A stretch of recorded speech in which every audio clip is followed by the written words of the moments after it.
राजस्थान में निकाय चुनाव को लेकर सुबह 9 बजे से ही मतगणना लगातार चल रही है। सरकार की ओर से सुचारू व्यवस्था के साथ में सुरक्षा के भी पुख्ता इंतजामों किए गए हैं और इस बीच में लगातार मतगणना चल रही है। सभी जिला मुख्यालयों पर मतगणना चल रही है। 12 जिलों की 50 निकायों में उम्मीदवारों के भाग्य का फैसला होता हुआ नजर आ रहा है। आपको हम ये भी बता दें कि 43 नगर पालिका और साथ ही साथ नगर परिषदों के 1775 वार्डों के लिए वोट डाले गए थे, जिनमें से 7249 उम्मीदवारों ने चुनाव लड़ा है।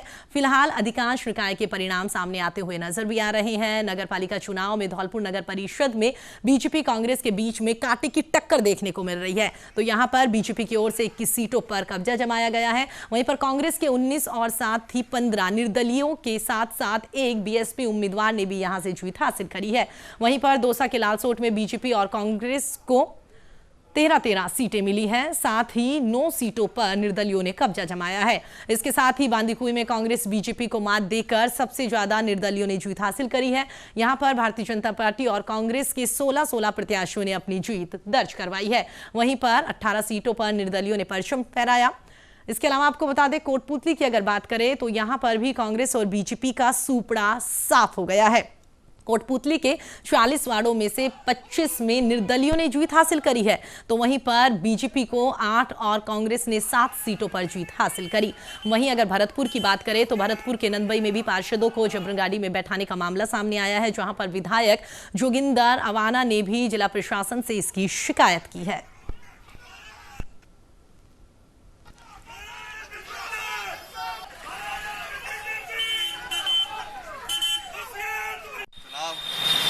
शांतिपूर्ण संपन्न हुए। आज मतगणना थी, मतगणना शांतिपूर्ण संपन्न होगी। सभी के नतीजे डिक्लेयर किए जा चुके हैं। कहीं से सूचना थी कि स्कॉर्पियो में किसी पार्षद को जबरदस्ती बैठा के ले जा रहे हैं, तो चेक किया तो उसमें कोई पार्षद था नहीं।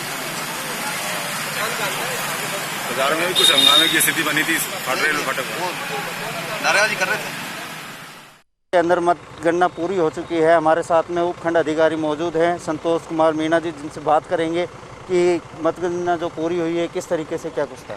जी सर, देखो सर्वप्रथम तो मैं बहरोड वासियों को बधाई देना चाहूँगा, जिन्होंने शुरू से लेकर आज मतगणना तक शांति बनाए रखी और हमारे प्रशासन पुलिस सभी का सहयोग किया। आज 35 वार्ड का चुनाव था। यहाँ पे सभी के रिजल्ट डिक्लेयर हो चुके हैं, जिसमें से 18 वार्ड कांग्रेस ने जीते हैं, 8 बीजेपी ने जीते हैं और 9 निर्दलीय पार्षद चुने गए हैं। तो इस तरह शांतिपूर्ण मतदान कंप्लीट हुआ और आगे चेयरमैन का चुनाव 20 तारीख को होने हैं, जिसके लिए नोटिफिकेशन कल निकलेगा और 21 तारीख को वाइस चेयरमैन के चुनाव किए जाएंगे। सर, जुलूस वगैरह को लेकर के क्या कुछ कहना चाहेंगे लोगों को? हाँ, मैं आप सभी बहरोड वासियों से और विशेषकर जो कैंडिडेट्स है, जो विजयी है, वो उनसे यही अपील करना चाहूँगा। पहले तो उनको बधाई भी हो और अपील यह है कि अभी अपने ज़िले के अंदर धारा 144 लगी हुई है। दूसरा, कोरोना का भी प्रकोप काफ़ी है, तो इसको देखते हुए प्रशासन की तरफ से जुलूस निकालने पे पाबंदी है। इसलिए मैं उम्मीद करता हूं कि आप शांति व्यवस्था बनाए रखेंगे और अपना जो ये खुशी है अपने परिवार के साथ घर में ही सेलिब्रेट करेंगे, ताकि व्यवस्था बनी रहे और किसी भी तरह का कानून का उल्लंघन करने पर हमें सख्ती ना करनी पड़े। इसलिए शांति व्यवस्था बनाए रखने में हमारा सहयोग करें। जी, जिन्होंने हमें बताया कि प्रशासन का सहयोग करें और कोरोना से बचाव करें। Mahesh Jahangir, news India, Delhi Jaipur highway, Behror. चलिए आगे बढ़ते हैं। तो आपको बता दें, इस खबर पर अधिक जानकारी के लिए मेरे सहयोगी लोकेश मेरे साथ जुड़ गए हैं। जी लोकेश, जानना चाहेंगे जिस तरीके से सुबह से मतगणना हो रही है और उसके बाद में कई जगहों पर परिणाम भी देखने को मिल रहे हैं, साथ ही उम्मीद जिस तरीके की पार्टियों की ओर से की जा रही थी उनसे ज्यादा अच्छा प्रदर्शन इस बार निर्दलियों ने किया, क्या कुछ? निश्चित रूप से निकाय चुनाव में दोनों ही राजनीतिक दल सक्रिय थे और अपने अपने उम्मीदवारों को जिताने के लिए चुनाव प्रचार भी किया गया था, लेकिन जिस प्रकार के नतीजे सामने आए, निर्दलीय महत्वपूर्ण भूमिका में है। हम आपको बता दें कि जिस प्रकार कांग्रेस ने पंचायत चुनाव में निराशाजनक प्रदर्शन से जूझ रही थी, तो निकाय चुनाव में एक बार वापसी कहीं ना कहीं कांग्रेस करती हुई नजर आई, क्योंकि शहरों की सरकार में हमेशा बीजेपी का दबदबा रहा करता था। लेकिन जिस प्रकार के चुनाव परिणाम आए तो निश्चित रूप से कांग्रेस के लिए खुशी की खबर है कि तमाम जो निकाय चुनाव में बोर्ड है उनमें बहुतायत अधिक संख्या में कांग्रेस के बोर्ड बनते नजर आ रहे हैं, क्योंकि जो निर्दलीय प्रत्याशी हैं वो भी अधिकतर कांग्रेस के समर्थित प्रत्याशी थे, क्योंकि टिकटों को लेकर काफी जद्दोजहद निकाय चुनाव में रही थी। एक ही वार्ड से तमाम जो कार्यकर्ता और कांग्रेस भाजपा के थे वो टिकट मांग रहे थे, इसलिए बागी होकर चुनाव लड़ने वाले लोगों को की संख्या इस बार बहुत ज्यादा निकल कर सामने आई। ये तो जो भी बोर्ड बनेंगे उनमें निर्दलीय प्रत्याशियों का महत्वपूर्ण योगदान रहेगा। इसके अलावा लोकेश आपसे ये भी जानना चाहेंगे, क्योंकि अमूमन ये कहा जाता है कि जिस भी पार्टी की सरकार होती है वहां पर नगर निकाय चुनाव हो या फिर पंचायत चुनाव हो, ये कहा जाता है कि अगर पार्टी से लोग खुश हैं तो जो चुनाव होंगे उन चुनावों में भी उसी पार्टी का दबदबा देखने को मिलेगा। और आप कह रहे हैं कि वहां पर कांग्रेस की जीत जो है वो काफी बड़ी नजर आ रही है, तो कह सकते हैं कि वाकई सरकार के कार्यकाल से खुश है लोग? जिस प्रकार पंचायत चुनाव अभी रिसेंट हुए कि जिलों में, और यही चीज शहरी क्षेत्रों के साथ ग्रामीण क्षेत्रों में भी लागू रहती है, क्योंकि हमेशा से राजस्थान का जो ट्रेंड रहा है जिसकी सरकार होती है ग्रामीण और शहरी क्षेत्रों में भी उन्हीं की सरकार बनती है। लेकिन इस बार जनता ने एक दूसरे तरह का मैंडेट पंचायत चुनाव में दिया और बीजेपी के रिकॉर्ड जो जिला प्रमुख हैं वो बने हैं। केवल 5 जिला प्रमुख कांग्रेस बना पाई है 21 जिलों में से। तो निकाय चुनाव में इसके विपरीत कांग्रेस का प्रदर्शन थोड़ा बेहतर हुआ है, लेकिन जिस प्रकार के कामकाज को लेकर जिम्मेदारी चुनाव के दौरान दी गई थी, तो एक महत्वपूर्ण संदेश भी कांग्रेस के लिए है, क्योंकि मंथन की आवश्यकता कहीं न कहीं मुख्यमंत्री अशोक गहलोत की नेतृत्व वाली इस सरकार को रहेगी। लेकिन बिल्कुल बिल्कुल लोकेश, हमारे साथ जुड़ने के लिए और तमाम जानकारी देने के लिए आपका बहुत बहुत धन्यवाद। कोटपूतली से सुमित मेरे साथ जुड़ गए हैं। जी सुमित, जानना चाहेंगे अगर कोटपूतली की बात की जाए तो वहां पर क्या कुछ स्थितियां? कोटपूतली में 40 वार्डों में से 8 में भाजपा के कैंडिडेट जीत पाए हैं जी, और कांग्रेस की बात करें तो 7 ही वार्डों में कांग्रेस के कैंडिडेट जीत पाए हैं जी। 40 में से 25 वार्डों में बहुतायत में निर्दलीय ने बाजी मारी है, तो इनकी अहम भूमिका रहेगी वार्ड बनाने में, चेयरमैन बनाने में। जी चलिए सुमित, हमारे साथ जुड़ने के लिए, बातचीत करने के लिए बहुत बहुत धन्यवाद। दौसा से हमारे साथ सहयोगी जुड़ गए हैं। जिस तरीके से लगातार चुनाव के परिणाम धीरे धीरे सामने आ रहे हैं, अगर दौसा की बात की जाए तो दौसा में क्या कुछ स्थितियां?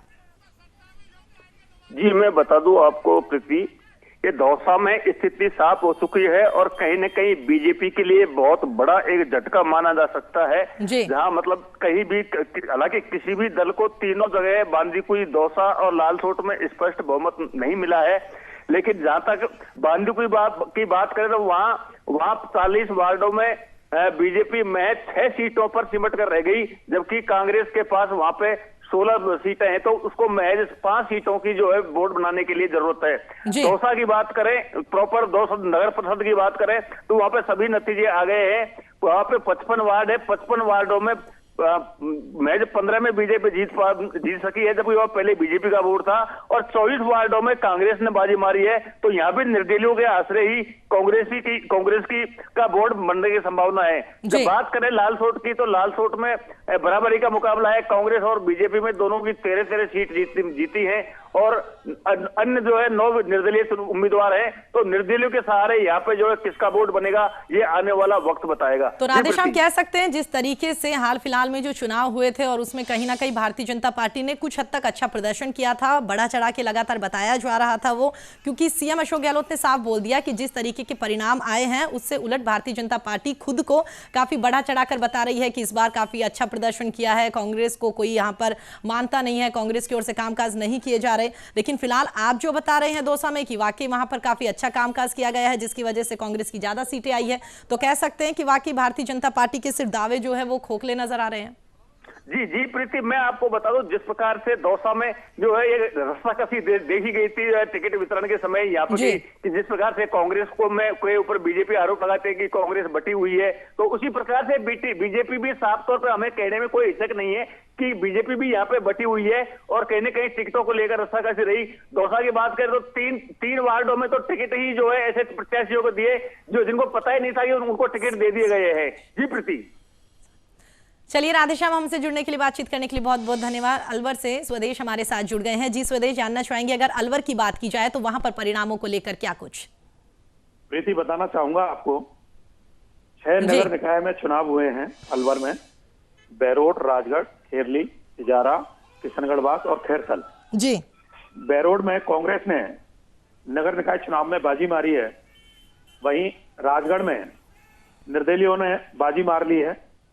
दूसरी ओर खेड़ली में बीजेपी बहुमत बनाने की ओर है, वहीं तिजारा में निर्दलीय बोर्ड बनाएंगे जी। दूसरी ओर किशनगढ़ बास में बीजेपी बोर्ड बनाने की ओर अग्रसर है और खैरथल में कांग्रेस बोर्ड बनाएगी जी। बसपा से कांग्रेस में गए दीपचंद खैरिया किशनगढ़ विधायक की भरपूर कोशिश रहेगी कि किशनगढ़ बास और खैरथल में बीजेपी कांग्रेस का बोर्ड बने जी।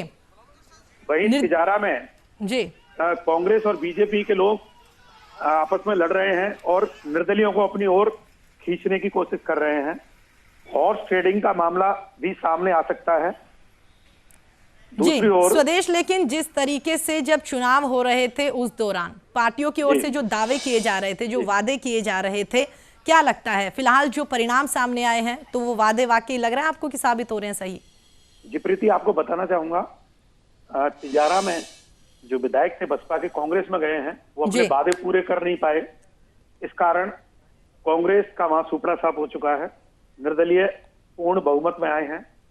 दूसरी ओर किशनगढ़ वास से बसपा के विधायक से जो कांग्रेस में विलय हुआ वो भी अपना वादा पूरा नहीं कर पाए और जनता के बीच बराबर की टक्कर में रहे। तो कहीं निर्दलीयों ने जोर अपनाया है।